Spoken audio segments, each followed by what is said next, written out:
All right, welcome back to WMAC Now with your host Chuck Stevenson, coming at you with a fight review. So we're going to Osaka, Japan for DEEP Osaka Impact 2024 fourth round. So that's the fourth Osaka show that the DEEP promotion has held this year.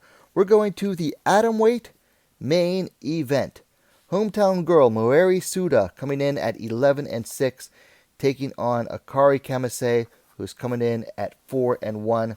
I was very interested to see this fight because Kamise had been looking very strong. She had just made her atomweight debut in a fight before this, but before that she had been looking very strong at microweight, and I was curious to see if that strength and the skill she had shown would carry over or carry up to atomweight, particularly against the one-time title challenger in Moeri Suda. So let's get into it.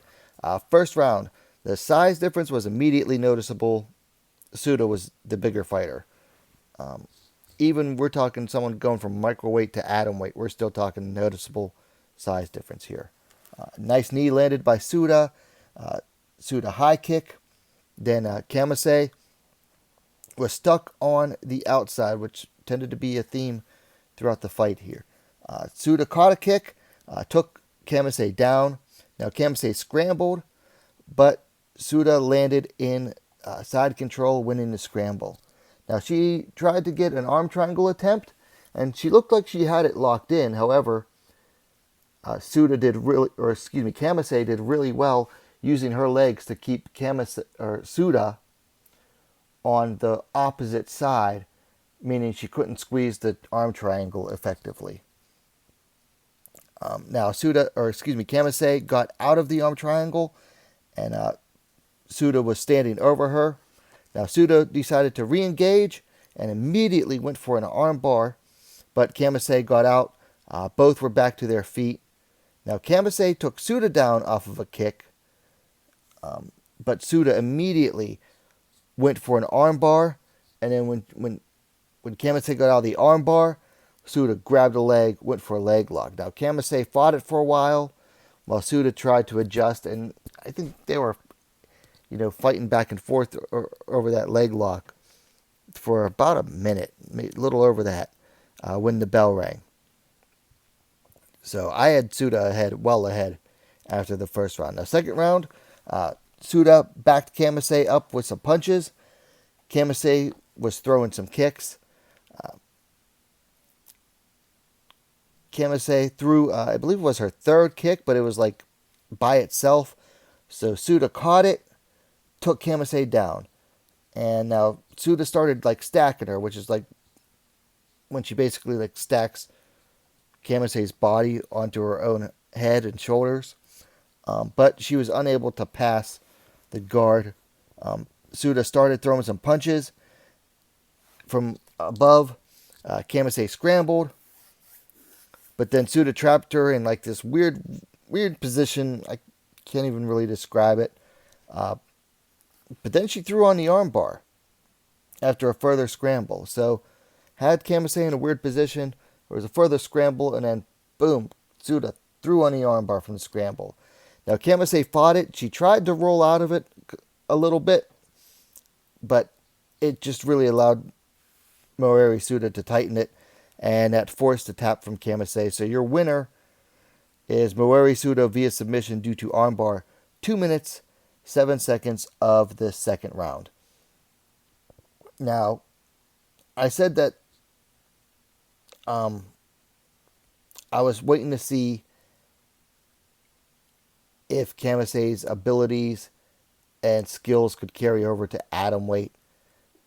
Maybe they still can, but Moeri Suda is just too good for her at this point. This was only Kamise's sixth fight, whereas Suda had like 17 fights coming into this. So just had way too much experience for Akari Kamise. She might still do good at atomweight, but she's not ready for like the top level of the Deep Jewels atomweights right now. And a big part of it is that size matters. Even between microweight and atom weight, you're talking 8 pounds instead of the usual 10. But when each pound is basically a percentage point of your body weight, it's going to make a difference. And particularly, most of the microweights are sub 5 feet tall. And I forget what Kamise's height is, but Moeri Suda is around, excuse me, around 5'2". So normal size atom weight. Whereas Kamise is definitely, she's down around that 4'10", 4'11" height. She's going to be small at atom weight. Now, that said, Suda never really bullied Kamise.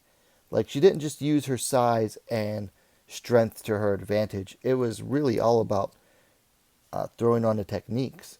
I mean, she wasn't like grabbing her arms and just forcing the arm bars. It was all out of catching stuff out of scrambles,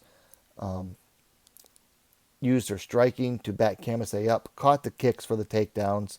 So even though Suda had the size, I think if they were the same size, it still would have worked out the same because Suda didn't use her size and strength to her advantage. She used all of her technique, which is really nice to say. So even though the size definitely plays a factor, Suda didn't really need it.